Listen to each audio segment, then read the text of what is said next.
Hello, it's Reverend Chris Taylor here again, and I'm reading from The House at Pooh Corner by AA Milne with fabulous illustrations by E.H. Shepherd. Chapter 4, in which it is shown that Tiggers don't climb trees.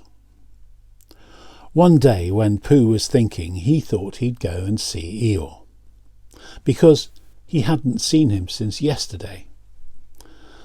And as he walked through the heather singing to himself, he suddenly remembered that he hadn't seen Owl since the day before yesterday. So he thought that he would just look in at the 100-acre wood on the way and see if Owl was at home. Well, he went on singing until he came to the part of the stream where the stepping stones were. And when he was in the middle of the third stone, he began to wonder how Kanga and Roo and Tigger were getting on, because they all lived together in a different part of the forest. And he thought, I haven't seen Roo for a long time, and if I don't see him today, it will be a still longer time. So he sat down on the stone in the middle of the stream and sang another verse of his song, whilst he wondered what to do. There he is. That's probably the best picture from another lovely picture from E.H. Shepherd. Pooh sitting on the middle stone of the stepping stones. And the other verse of the song was like this. I could spend a happy morning seeing Roo. I could spend a happy morning being Pooh. For it doesn't seem to matter if I don't get any fatter, and I don't get any fatter what I do. The sun was so delightfully warm, and the stone which he'd been sitting on for a long time was so warm too, that Pooh had almost decided to go on being Pooh in the middle of the stream for the rest of the morning when he remembered Rabbit. Rabbit, said Pooh to himself, I like talking to Rabbit. He talks about sensible things. He doesn't use long, difficult words like Owl. He uses short, easy words like, what about lunch and help yourself, Pooh. I suppose really I ought to go and see Rabbit. Which made him think of another verse. Oh, I like his way of talking, yes I do. It's the nicest way of talking just for two. And to help yourself with Rabbit, though it may become a habit, is a pleasant sort of habit for a Pooh. So when he'd sung this, he got up off his stone and walked back across the stream and set off for Rabbit's house. But he hadn't got far before he began to say to himself, yes, but suppose Rabbit is out. Or suppose I get stuck in his front door again, coming out, as I did once when his front door wasn't big enough. Because I know I'm not getting fatter, but his front door may be getting thinner. So wouldn't it be better if... And all the time he was saying things like this, he was going more and more westerly without thinking, until suddenly he found himself at his own front door again. And it was 11 o'clock, which was time for a little something. Half an hour later he was doing what he'd always really meant to do.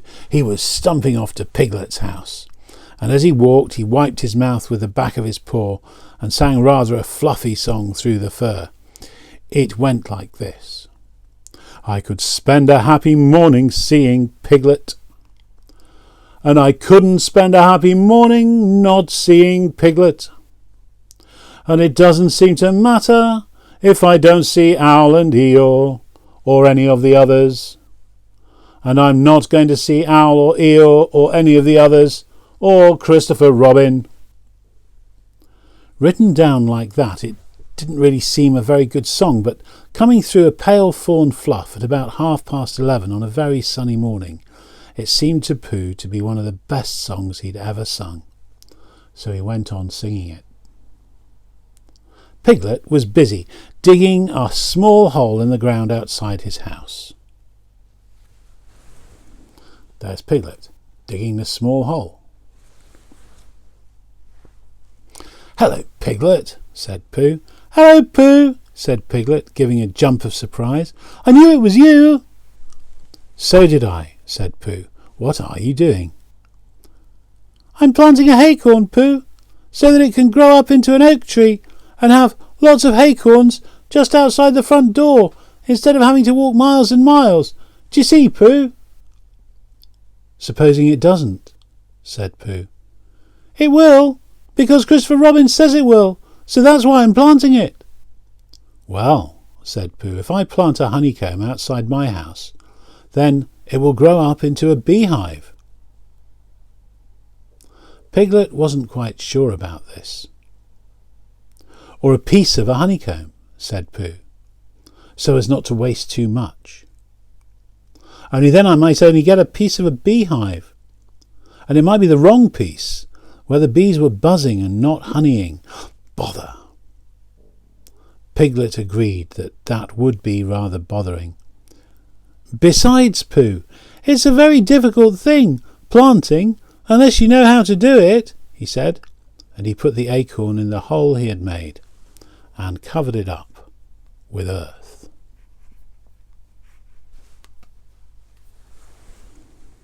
There he is, covering it up with earth.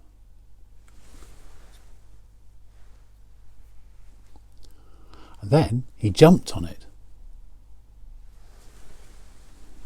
There he is, jumping on it.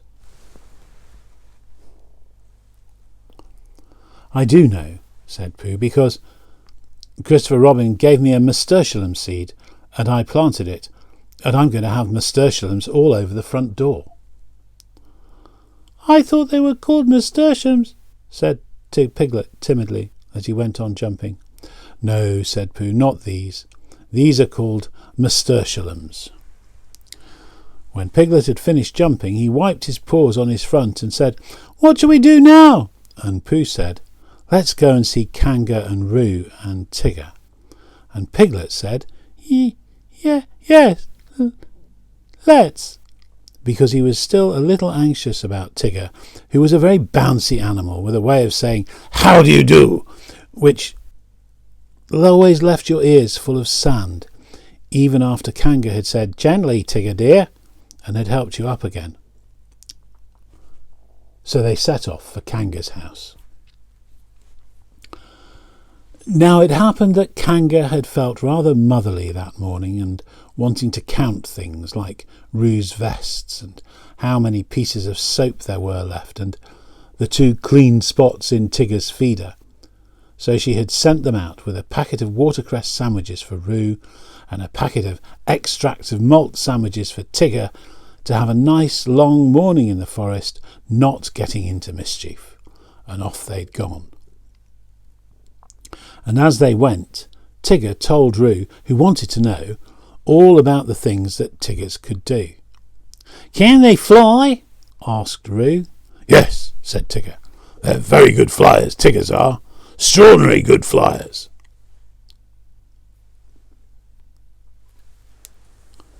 There's Kanga packing them off with their sandwiches off into the forest for a day of not getting into mischief. "Extraordinary good flyers." "Oh," said Roo, "can they fly as well as Owl?" "Yes," said Tigger, "only they don't want to." "Why don't they want to?"